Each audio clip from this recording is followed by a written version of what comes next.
and today we'll also, apart from just the discussion, we'll also be signing a memorandum of understanding between the State Department of Irrigation and IWMI, and this it's more to do with taking advantage of what the two institutions have been doing.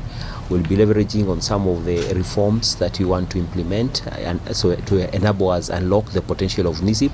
At the same time, IWMI have been involved a lot in research, more to do with water management. So we are expanding with that. IWMI brings evidence, for example, research-based evidence, science-based evidence, tools, experiences from across the global south and beyond, and that will be very useful actually for scaling irrigation development and innovations in most of the global south. We are undertaking with the International Water Management Institute.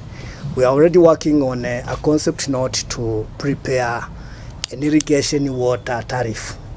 This has been one of key issues that we need to undertake in preparing maybe the next phase in irrigation water harvesting development.